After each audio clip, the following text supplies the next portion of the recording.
Assalamualaikum anak-anak hebat. Masih semangat belajar dari rumahnya? Pastinya harus selalu semangat ya. Sebelum mulai belajar, kita say basmalah dulu ya. Bismillahirrohmanirrohim.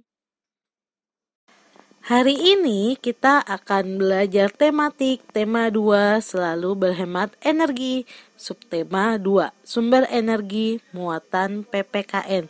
Kalau sebelumnya teman-teman sudah belajar tentang kerjasama, sekarang yang akan kita bahas adalah tentang hak dan kewajiban. Teman-teman tahu nggak apa yang dimaksud dengan hak dan kewajiban ya? Di kelas 3 sudah dipelajarin loh. Oke teman-teman, apa sih yang dimaksud sama hak? Good, hebat. Hak adalah segala sesuatu yang didapatkan oleh manusia untuk berbagai keperluan. Sedangkan kewajiban itu adalah segala sesuatu yang harus kita lakukan. Nah, teman-teman jangan terbalik ya. Kalau hak adalah yang kita dapatkan, kewajiban yang harus kita lakukan. Nah, teman-teman, hak dan kewajiban ini harus dilakukan secara seimbang agar kehidupan bisa berjalan secara teratur. Nah, teman-teman, yang akan kita bahas sekarang adalah hak dan kewajiban dalam pemanfaatan air. Ada apa saja sih contoh hak dan kewajiban dalam pemanfaatan air? Perhatikan ya, teman-teman. Oke, hak dalam pemanfaatan air. Nah, teman-teman, air ini kan merupakan salah satu sumber energi. Setiap manusia memiliki hak dalam menggunakan air. Ada apa saja contohnya? Nah, yang pertama adalah hak mendapatkan air bersih.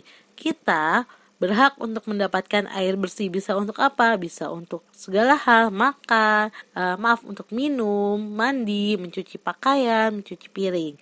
Dan yang kedua, hak mendapatkan aliran air yang lancar. Yang ketiga, memanfaatkan air untuk mandi, mencuci, dan minum. Dan yang keempat adalah hak memanfaatkan air untuk mengairi sawah. Nah, sekarang adalah kewajiban dalam pemanfaatan air. Yang pertama, menggunakan air sesuai kebutuhan. Kita wajib menggunakan air sesuai dengan kebutuhan teman-teman. Tidak boleh boros dalam penggunaan air. Yang kedua, menutup keran air jika sudah tidak digunakan. Nih teman-teman, biasanya kalau misalnya habis cuci tangan atau habis wudhu, kalau airnya sudah selesai, dimatikan kerannya supaya tidak boros. Dan yang ketiga adalah tidak mencemari air dengan limbah. Maksudnya apa?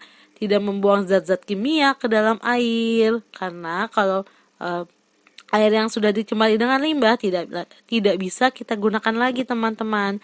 Sampai sini teman-teman paham? Nah, teman-teman, yang akan kita bahas kali ini pentingnya melaksanakan hak dan kewajiban dengan seimbang. Bu Rista mau tanya, kenapa sih hak dan kewajiban harus dilaksanakan dengan seimbang? Ya, good, teman-teman hebat. Nah, hak dan kewajiban harus dilakukan dengan seimbang agar hidup kita menjadi lebih baik dan terhindar dari kekacauan. Hak yang tidak kita terima dapat mengakibatkan kita tidak melakukan kewajiban.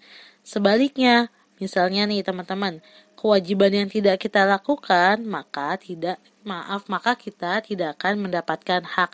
Contohnya nih, dalam penggunaan energi listrik. Teman-teman pasti perlu listrik kan untuk menyalakan lampu, untuk menonton TV. Nah, itu hak teman-teman mendapatkan listrik. Nah, tapi teman-teman juga harus melakukan kewajiban teman-teman. Contohnya apa kewajibannya? Dengan menghemat listrik. Teman-teman bisa mematikan lampu saat mau tidur, terus mematikan televisi jika sudah tidak ditonton, dan teman-teman bisa menggunakan alat-alat elektronik hanya untuk yang teman-teman butuhkan. Sampai sini paham teman-teman? Nah, selanjutnya teman-teman yang akan kita bahas adalah hak dan kewajiban dalam kehidupan sehari-hari. Kita selain memerlukan air dan listrik, kita pun memerlukan bahan bakar minyak. Untuk apa? Untuk kendaraan bermotor. Bahan bakar minyak ini merupakan sumber energi yang tidak dapat diperbaharui. Maka dari itu, penggunaan bahan bakar yang berlebihan dapat menimbulkan kelangkaan loh teman-teman. Coba teman-teman bayangin, kalau misalnya bahan bakar minyak ini terjadi kelangkaan, akibatnya apa? Ya, akibatnya hak pengguna kendaraan bermotor tidak terpenuhi. Misalnya nih, jika bahan bakar minyak langka, banyak kendaraan yang tidak dapat digunakan dan kita pun akan susah untuk bepergian teman-teman. Maka dari itu, kita harus menghemat penggunaan bahan bakar minyak.